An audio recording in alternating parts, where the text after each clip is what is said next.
Vamos a saludar a esta hora en Argentina a Jerónimo Frigerio, que es abogado especializado en desarrollo económico para América Latina, director general de GF Consulting Group. Además es el autor del libro Simple, una idea para transformar el futuro de América Latina. Buenos días, está en pantalla, bienvenido a NTN 24, el canal de las Américas.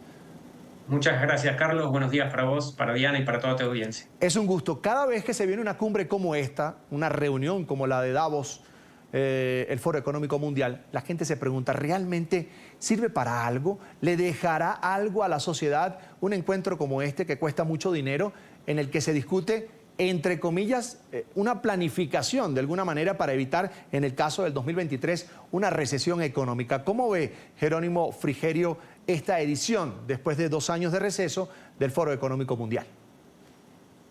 Carlos, tu pregunta es la pregunta. ¿Sirve? Si sirve, ¿para qué sirve? Y fundamentalmente, ¿para qué no sirve? Eso es un poco lo que incluye tu pregunta. Y yo diría, hay que verlo como un diálogo público-privado que lleva 50 años o un poquito más, donde el 1% del mundo en términos de poder de gobierno, en términos de multinacionales y en términos de banca, se reúnen a reflexionar sobre el mundo y hacia dónde va. Ahora, su misión número 1 es reducir la pobreza. Sin embargo, cuando uno analiza hacia atrás, grandes aportes todavía no se hicieron. ¿Para qué diría que sirve? Para entender hacia dónde va la gobernanza global, para entender qué piensan esos grandes, si se quiere, líderes del mundo desarrollado, para entender hacia dónde va esa, si querés, arquitectura financiera global. Para eso sí sirve. Ahora, nosotros desde América Latina, ¿qué podemos esperar? Yo diría que podemos esperar entender mejor ese contexto. Pero en lo que es el desafío nuestro de América Latina, de hacer la transición de la pobreza a la generación de riqueza, de nuestra informalidad hacia una formalidad que nos permita desarrollar nuestro sector privado y fundamentalmente de una realidad de desempleo a una de creación de empleo, es relativo. Yo te diría, lo más interesante es poder entender qué no nos puede dar para ser protagonistas de nuestro proceso de desarrollo. Por eso hay tanto crítica alrededor de este evento año tras año.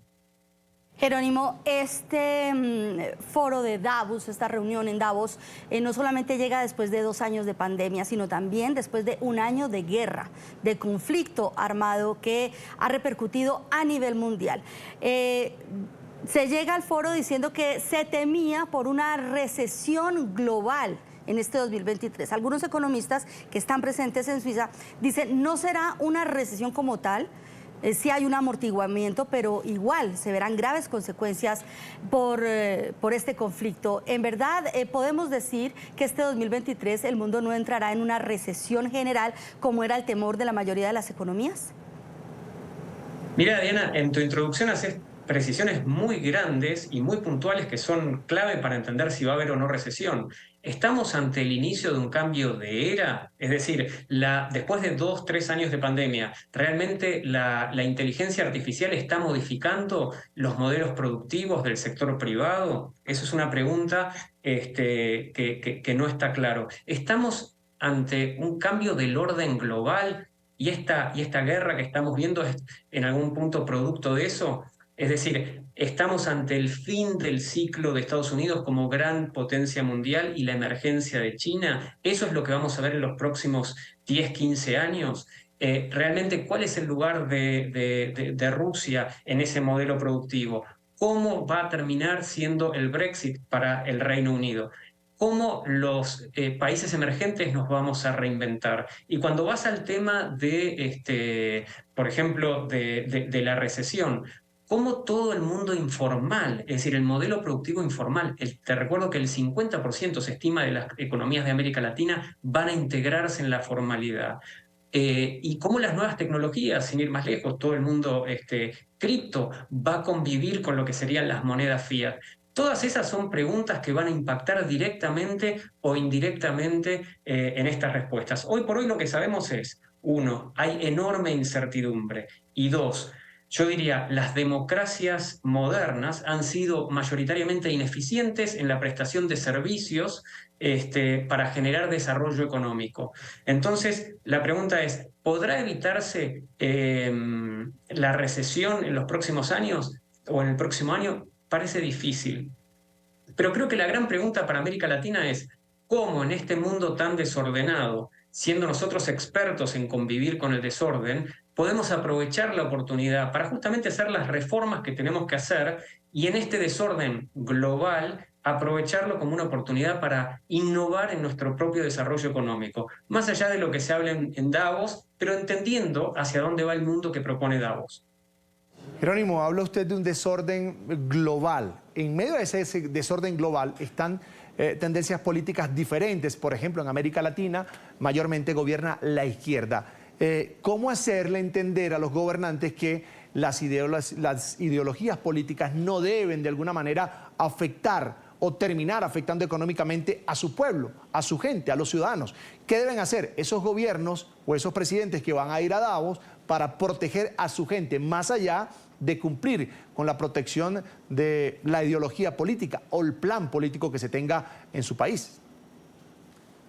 Mira, Carlos, vos lo planteás bien. Digamos, América Latina hoy por hoy está inclinada a la izquierda. Ahora, cuando uno mira hacia atrás los últimos 50 años y vemos que derecha e izquierda han gobernado, lo que podemos ver y aprender sobre todo del pasado es que tanto la derecha como la izquierda han sido mayoritariamente ineficientes en alcanzar el desarrollo económico. ¿Qué quiero decir con esto? No logramos, con estas estructuras que tenemos de reglas y con estas burocracias que administran nuestras democracias, generar desarrollo, promover el desarrollo del sector privado, fundamentalmente el sector privado que mayormente tenemos en nuestra región, que son microempresas, muy pequeñas empresas, eso es, 9 de cada 10 son microempresas. Entonces, yo creo que la ideología en los próximos 50 años puede tener un valor relevante, pero más relevante va a ser la eficiencia. ¿De qué manera podemos reinventar el Estado para que no votemos cada 4 o 5 años pensando que un presidente y un ministro de Economía que administre la macro pueden realmente traer algo mejor que el anterior? Porque eso viene fracasando año tras año tras año, más allá de la ideología. Entonces creo que las reformas por delante van a tener que hacer eje en cómo reorganizar el Estado para poder hacer que el Estado sea más eficiente en la prestación de servicios básicos, como salud, educación, una macro y una microeconomía que promuevan el sector privado, seguridad y relaciones internas e internacionales. Eso como primero. Segundo, ¿cómo hacer para que las políticas públicas no sean indefinidas en el tiempo, sino buscar más políticas públicas que funcionen como más por proyecto? Y fundamentalmente, ¿cómo promover el sector privado con una visión regional? Creo que la agenda de los próximos años, más allá de las ideologías, va a pasar por cómo integrar al sector privado en el sector, digamos, para el desarrollo de nuestros países, con estados que sean más inteligentes, más digitales, más compactos, pero fundamentalmente con visión de desarrollo. Jerónimo, se habla de los retos para este 2023 que se discuten en Davos, se habla de este tipo de objetivos, pero ¿cuáles son los riesgos en la economía de este año? ¿Cuáles son los riesgos a los que se van a enfrentar los países en este año que comienza? Yo creo que estamos viendo riesgos de dos tipos de naturaleza. El primero son riesgos políticos, es decir, y estamos viendo distintas situaciones en distintos países, donde, digamos, vamos a ponerlo así, desde las manifestaciones en Brasilia hace pocos días atrás, hasta lo que vimos en Washington un par de años atrás, con la toma del Capitolio, estamos viendo manifestaciones en países desarrollados y en países en vías de desarrollo que son propias de, por así decir, de democracias que no están siendo eficientes para tener a sus poblaciones, yo diría, integradas en un proceso de desarrollo que dé oportunidades de crecimiento y progreso individual. Esa es una falla tangible. Y la segunda, yo diría, tiene que ver con la creación de empleo. Si no se facilita la creación de empleo, si no se flexibiliza y profesionaliza la creación de empleo en términos de lo que es el empleo para los años que vienen. La gente se va a asociar por proyecto, la gente va a probablemente emprender por necesidad, no tanto por vocación, las comunidades digitales se van a expandir. Si no nos insertamos en esta coyuntura, en este cambio de era, en lo que es la modernidad, va a haber otro, digamos, la crisis va a ser social, con lo cual yo te diría, política y social, y obviamente interconectada con lo económico, porque una de las cuestiones que aprendimos en la pandemia es si se emite masivamente y hay una expansión monetaria como la que hemos visto, y después tenemos procesos inflacionarios como los que hemos vivido en los tiempos inmediatamente seguidos a la pandemia, el costo llega después. Y yo creo que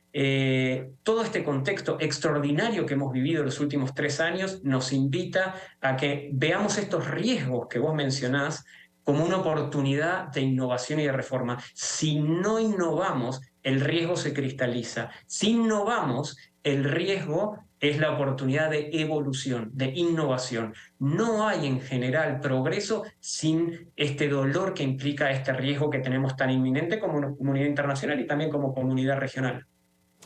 En pantalla vamos a agradecerle a Jerónimo Frigerio, es abogado especializado en desarrollo económico para América Latina, por haber compartido amablemente estos minutos con nosotros aquí en La Mañana. Jerónimo, será hasta la próxima. Buena mañana. Fuerte abrazo. Gracias, saludos a todos.